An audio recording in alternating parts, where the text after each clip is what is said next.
Assalamualaikum warahmatullahi wabarakatuh. Video kali ini kita akan belajar tentang kaidah pencacahan, khususnya kaidah perkalian dan kaidah penjumlahan.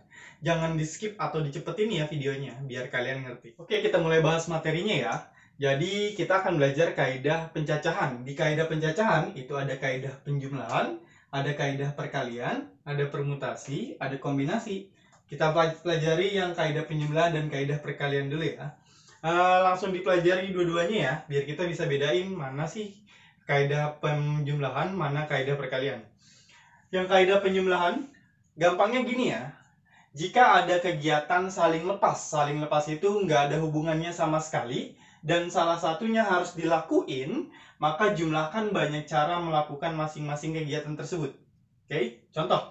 Dari kota A ke kota B, ada beberapa jenis angkutan yang dapat digunakan. Ada 3 travel, 2 speedboat, dan 1 pesawat. Pertanyaannya, ada berapa banyak cara berbeda untuk berangkat dari kota A ke kota B? Kita lihat.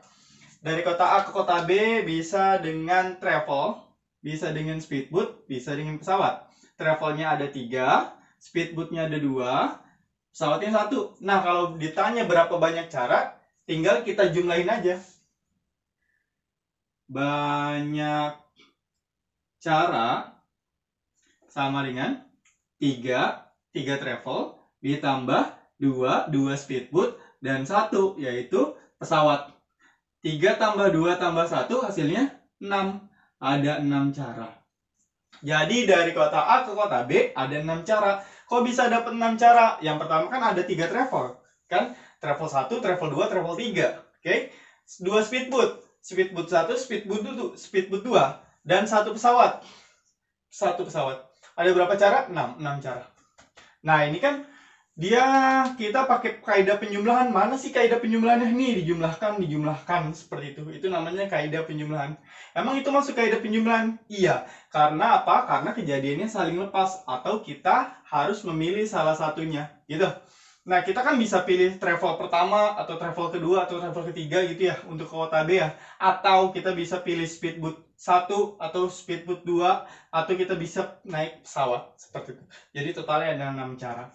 Nah, berbeda hal dengan kaidah perkalian, jika ada kegiatan independen. Independen itu saling terikat. Oke? Dan semuanya harus dilakukan, maka kalikan banyak cara melakukan masing-masing kegiatan tersebut. Namanya kaidah perkalian. Tadi kaidah penjumlahan ada yang dijumlahkan. Berarti kaidah perkalian ada yang dikalikan, pinter. Misalkan seorang ingin bepergian dari Jakarta ke Semarang melalui Brebes. Mau Jakarta ke Semarang tapi lewat Brebes, gitu ya. Banyak jalur yang dapat dilewati. Dari Jakarta ke Brebes adalah 3 jalur. Jakarta ke Brebes 3 jalur. Sedangkan dari Brebes ke Semarang ada 2 jalur. Berapa banyak pilihan jalur yang dapat dilalui Jakarta ke Semarang? Coba kita ilustrasiin dulu ya.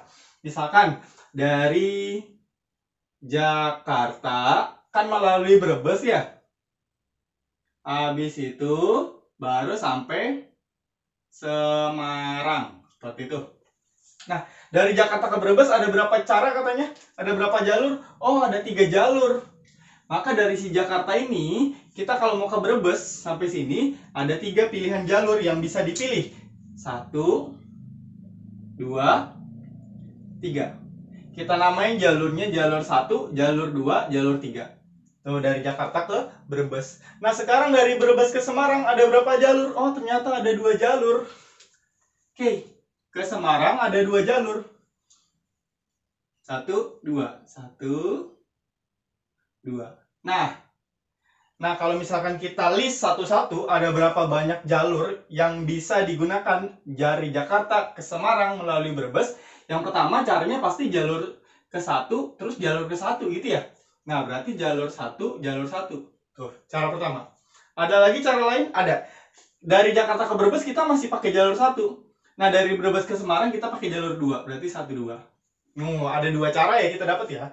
Cara pertama jalur 1 sama jalur 1 kita ambil. Cara kedua jalur 1 sama jalur kedua, seperti itu. Nah, selanjutnya ada lagi kemungkinan ada dari Jakarta ke Brebes jalur kedua. Habis itu dari Brebes ke Semarang jalur ke 1, berarti 2, 1. Selanjutnya 2, 2. Nah, ada 4 cara tuh kita dapat tuh. Masih ada lagi nggak kira-kira? Bagus, masih ada lagi. Jakarta ke Brebes kita pakai jalur ketiga. Oke. Dari Brebes ke Semarang jalur ke-1. Ada lagi? Ada. Jakarta ke Brebes jalur 3. Dari Brebes ke Semarang jalur 2. Nah, seperti itu. Ini kalau kita hitung ada berapa banyak pilihan cara? 1, 2, 3, 4, 5, 6. Ada 6 cara. Ada 6 cara yang bisa kita gunakan dari Jakarta ke Semarang melalui Brebes. Terus kaidah perkaliannya kayak gimana, Pak? Ini kan harus dilakukan semua ya. Nah, semua kegiatan harus dilakukan. Kenapa harus dilakukan? Dari Jakarta ke Brebes dulu. Habis dari Brebes baru boleh ke Semarang gitu. Jadi 2 kali dia berangkat dari Jakarta ke Brebes, baru Brebes ke Semarang. Itu harus dilakuin dua-duanya biar sampai Semarang. Nah, kaidah perkaliannya di mana, Pak? Gini. Banyak caranya ya, sama dengan dari Jakarta ke Brebes ada berapa jalur atau berapa cara? 3, ada 3 cara. Oke, bagus. Dari Brebes ke Semarang ada berapa cara? 2. Oke. Jadi hasilnya 3 kali 2, 6. 6 cara. Nah, seperti itu. Sama dengan ini. Seperti itu.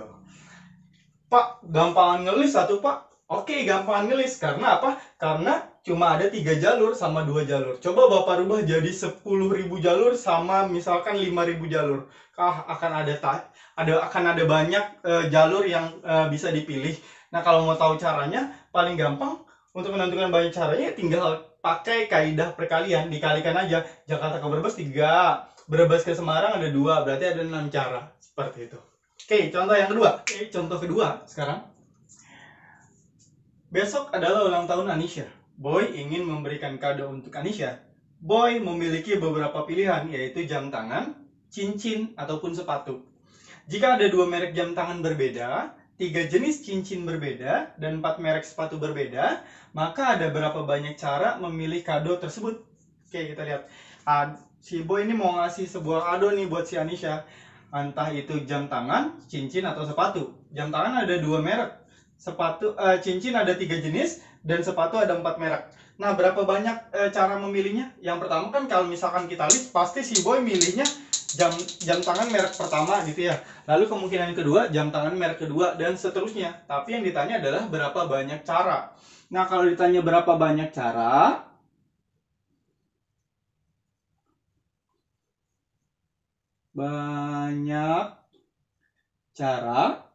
kan si Boy ini memilih salah satunya. Salah satunya harus dilakukan, dia milih salah satu kado, nggak semuanya, karena dia ingin ngasih sebuah kado. Maka banyak cara yang bisa dilakukan adalah kita pakai kaidah penjumlahan. Nah, si Boy ini punya 2 merek jam tangan berbeda, berarti ada 2 cara. Oke, itu dari si jam. Lalu 3 jenis cincin berbeda, ditambah berarti ya, karena kan dia milih salah satu, gitu kan, harus dilakukan salah satu, maka gunakan kaidah penjumlahan, maka operasinya tambah 3 itu dari 3 jenis cincin berbeda, ditambah 4 merek sepatu, udah tambah 4. Tinggal hasilnya berapa? 2 tambah 3, 5, tambah 4, 9. Nah, ada 9 cara berarti yang bisa dipilih sama si Boy buat ngasih kado ke si Anisha. Seperti itu. Nah, kita coba lihat contoh kedua. Untuk pergi ke pesta ulang tahun Anisha, Boy memiliki 3 pilihan kemeja, 2 pilihan celana, dan 4 pilihan sepatu. Berapa banyak cara Boy memilih kemeja, celana, dan sepatu untuk digunakan? Nah, gini. Kan ini kan nggak bisa dilakukan satu-satu ya. Misalkan si Boy cuma pakai kemeja aja. Si Boy cuma pakai celana aja. Si Boy cuma pakai sepatu aja, kan nggak mungkin ya, karena kan dia harus dilakuin semuanya, harus pakai kemeja, harus pakai celana, harus pakai sepatu. Maka itu masuk kaidah perkalian. Kenapa? Karena semuanya harus dilakukan.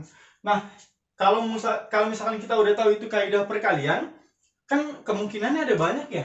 Bisa pilih kemeja pertama, celana pertama, dan sepatu pertama. Kemungkinan lain kemeja pertama, celana kedua, sepatu pertama, dan banyak banget caranya. Kalau misalkan kita list, maka akan lebih mudah kalau kita pakai kaidah perkalian. Nah, langsung aja kita jawab. Banyak cara. Karena harus dilakuin semuanya, maka kita pakai kaidah perkalian. Pertama, kita punya 3 jenis kemeja, 3, operasinya perkalian.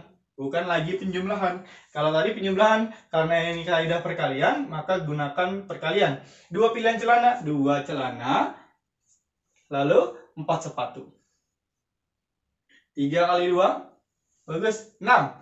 6 kali 4, 24. Ada 24 cara. Tuh, berarti ada 24 kombinasi yang bisa Boy pakai untuk pergi ke pesta ulang tahunnya si Anisha.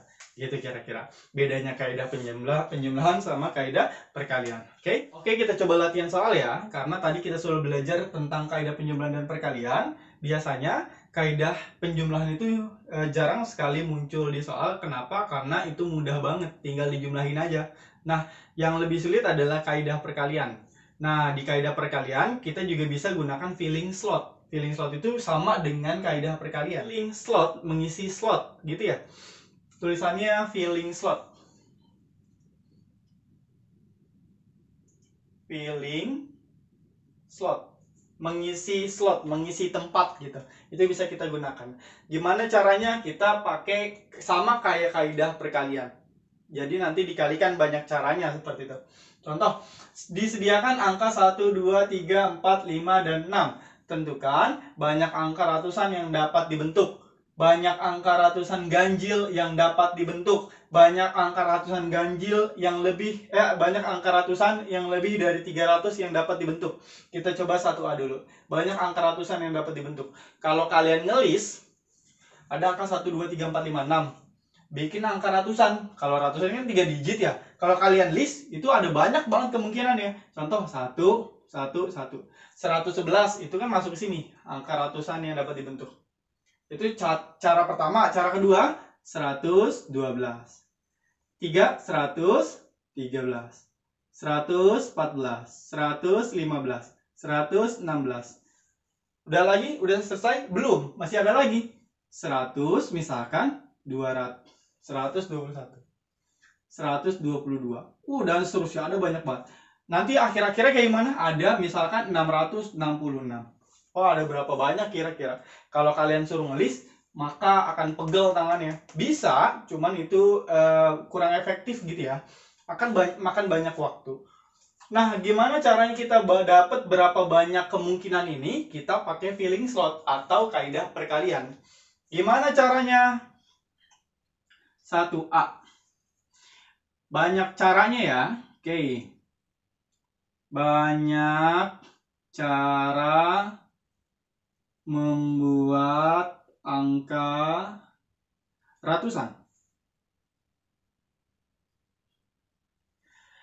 Kalau bikin angka ratusan berarti digitnya ada berapa?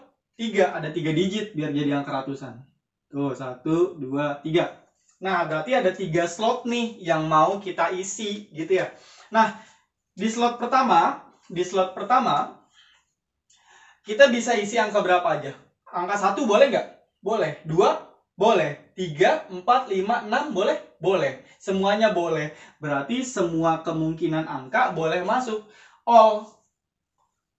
1, 2, 3, 4, 5, 6. Semuanya boleh masuk. Berapa banyak cara kalau gitu? Ada berapa banyak kemungkinan? Di slot pertama ada 6 kemungkinan. Tuh. Oke. Ada misal angka 1 boleh masuk sini, 2 juga boleh, 3, 4, 5, 6 boleh masuk sini. Maka ada 6 kemungkinan. Oke. Nah, di slot kedua sekarang.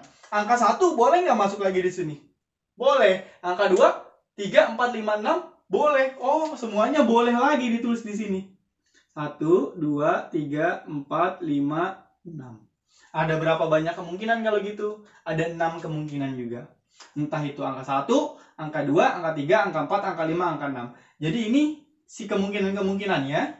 Yang ini banyaknya.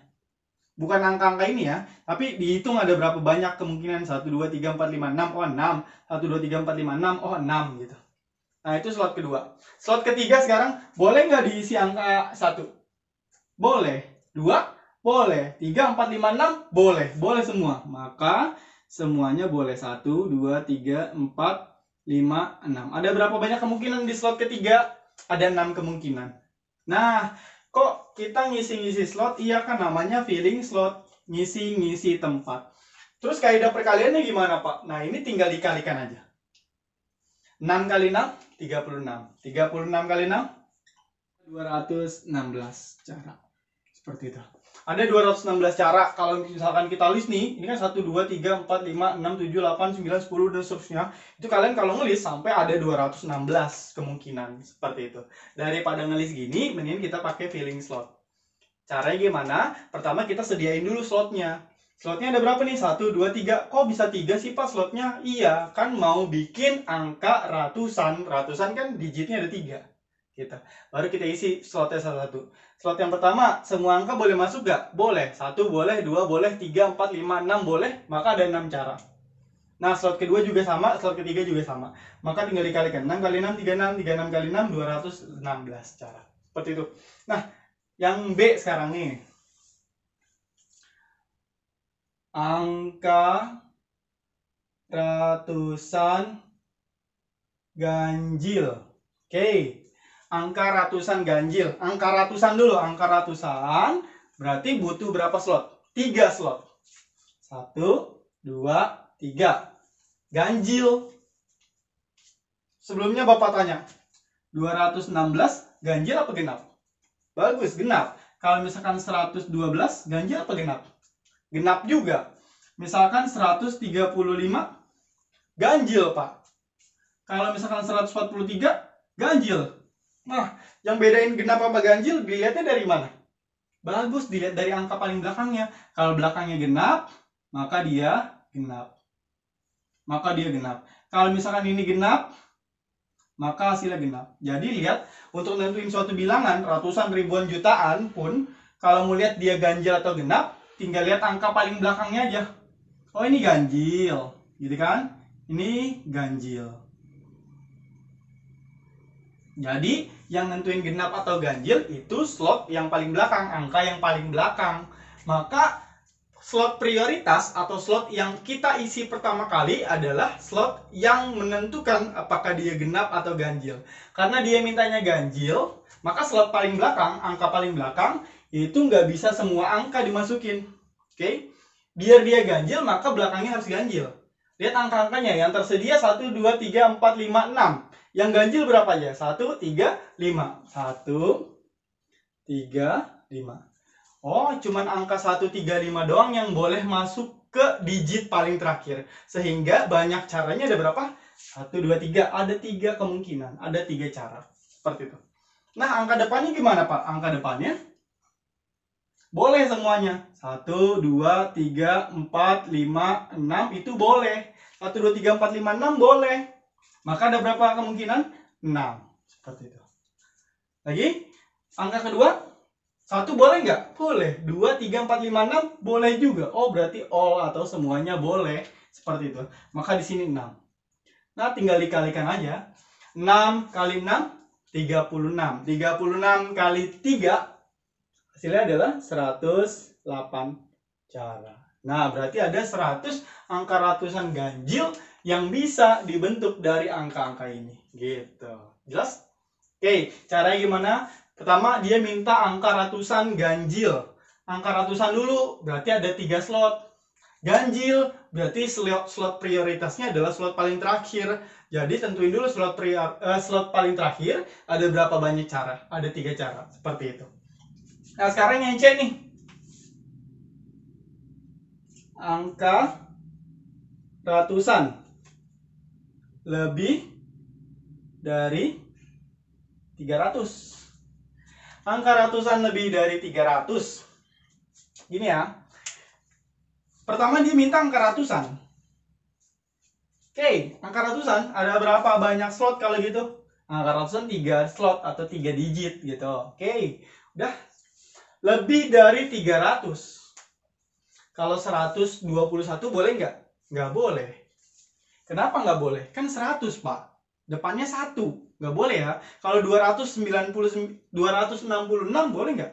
Nggak boleh, Pak. Kan harus di atas 300. Berarti angka paling depannya nih, ini slot prioritasnya nih berarti yang pertama. Angkanya kalau 300 boleh nggak? Kalau 3 angka depannya boleh nggak? Boleh kan, 311 boleh, 312 boleh, 321 boleh, dan seterusnya gitu ya.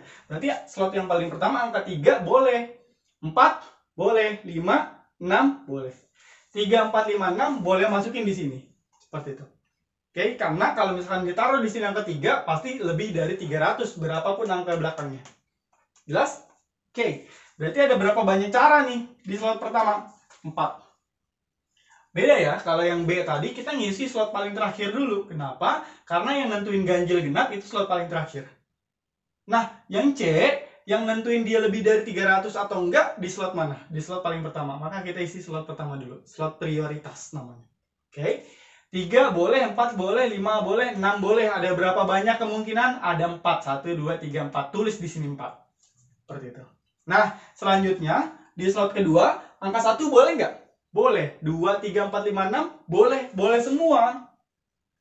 Oh, 1, 2, 3, 4, 5, 6 ada berapa banyak? 6. Oh. Nah, slot yang paling terakhir, angka 1 boleh nggak? Boleh. 2, 3, 4, 5, 6 boleh juga. Berarti semuanya boleh. Berarti ada 6 cara. Tinggal dikalikan. 6 kali 6, 36.